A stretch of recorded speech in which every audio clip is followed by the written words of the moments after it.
What up, y'all? Happy Thursday. Hope y'all are enjoying y'all day. Hope y'all been enjoying y'all week. If not, I hope that I can bring you guys some cheers with my reaction videos. We got another Eminem video. Y'all know he's my favorite rapper of all time, and I just love reacting to his videos. And this time, uh, this is a video about stories about working with Eminem. So I'm guessing it's about how he is in the studio, what's it like recording a song with him. I heard somebody say, oh, man, I forgot who it was, but how Eminem treats like recording like a job, like how he would like take a lunch break and he's like 8 to 5 and he would leave at 5. But like the fact that he has like a lunch break and everything, like that's interesting, because you always just see rappers and hear about him being in the studio late at night and everything. But I think Eminem was like, hey, look, I got a life too. I got stuff to do outside of rap, but from this time, during my work schedule, I'm here. I'm gonna get that lunch break. And that's pretty cool. I always thought that was really interesting. So let's hear what people got to say about him.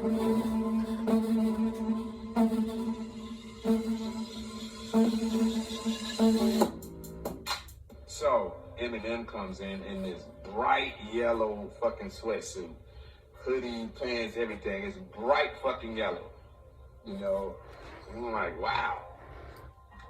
I'm looking at Dre like, dude, I see you on TV all the time.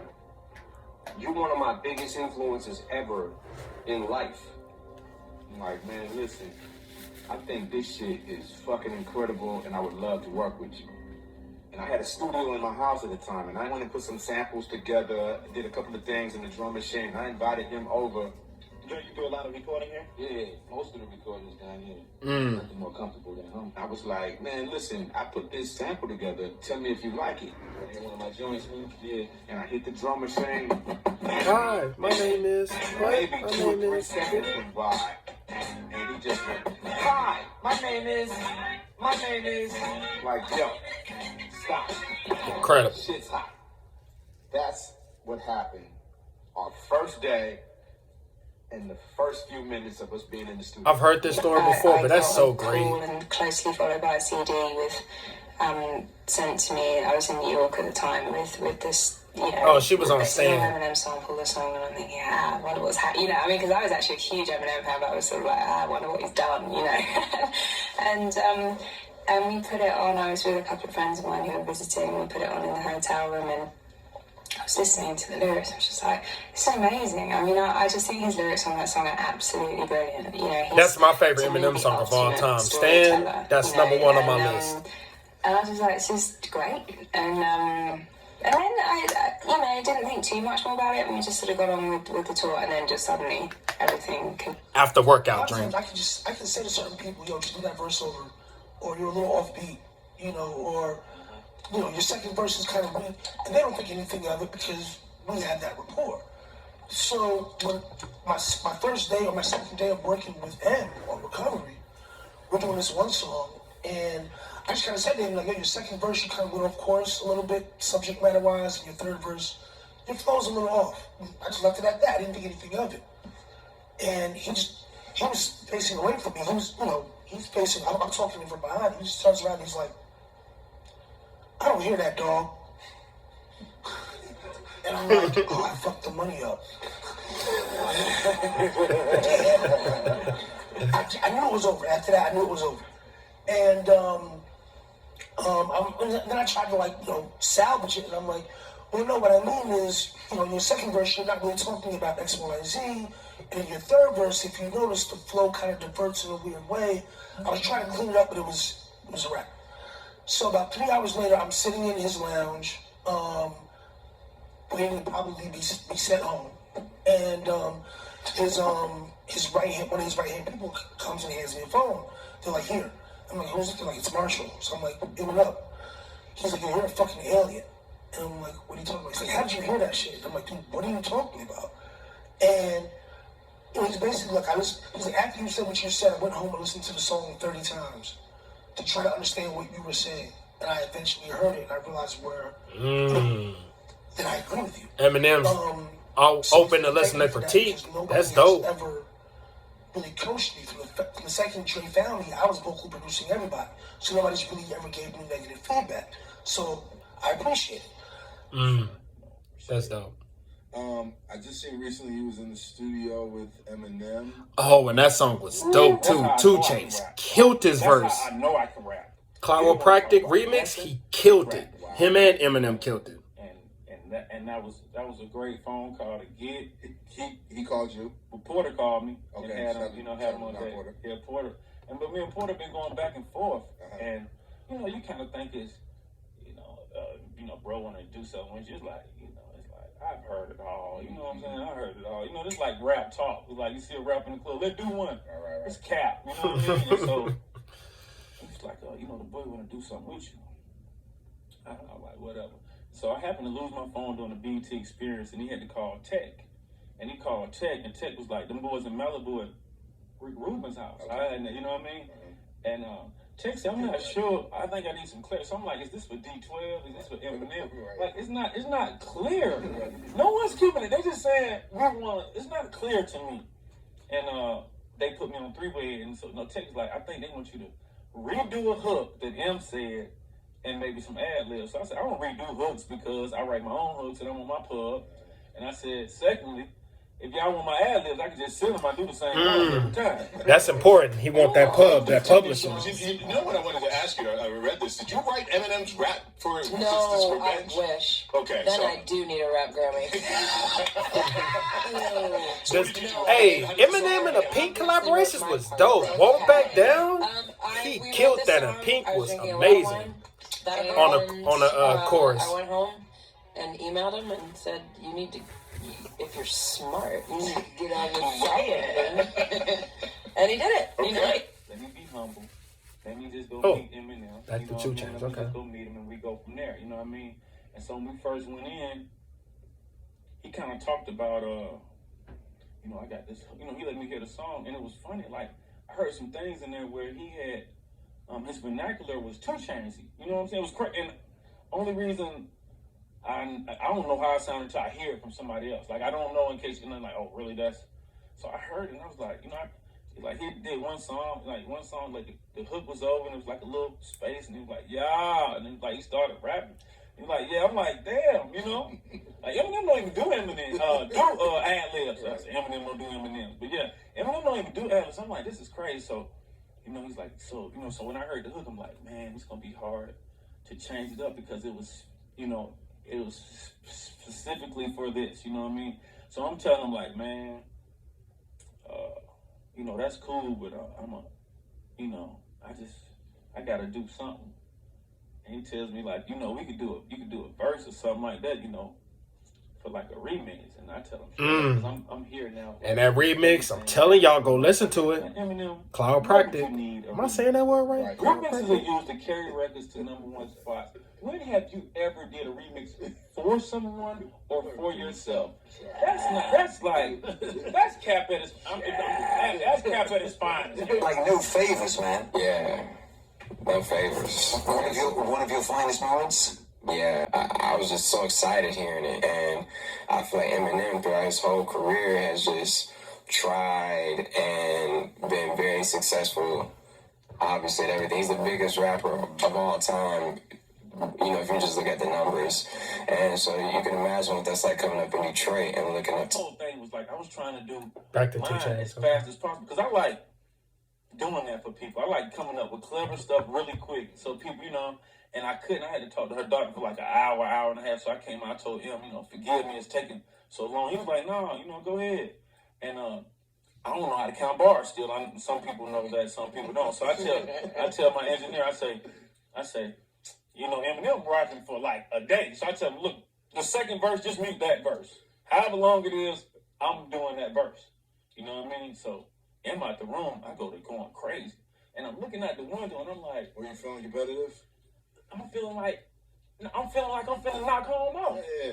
I'm supposed to feel that way. Absolutely. I know, but I'm feeling like I'm finna give it to him. You know what I mean? Like this is how I just did a song with Royce the 5'9", you know what I'm saying? And I gave him some of the ATL flavor, you know what I'm saying?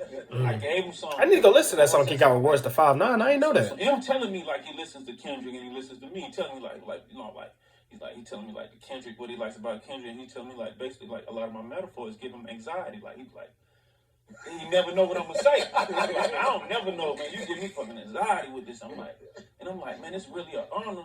But you're saying this, you know what I'm saying? Because we know where you are as far as the food chain. Right. Because he was the first artist that I would work with that actually treated business. Akon said it. Yeah. Like, Akon. he comes in at 9 a.m. That's who it was. every day to the studio, takes his lunch break at 1, and is out of there by 5 p.m. Like, it's like a schedule. And I didn't expect that from him. Because when the first day I came around 6. I'm expecting, okay, we'll do an evening session. I get the studio, and just left. I said, yo, Eminem, you at? He said, I'm out here. I said, well, I'm at the studio, I just got here. You coming back? He said, I'll be back there at 9 a.m.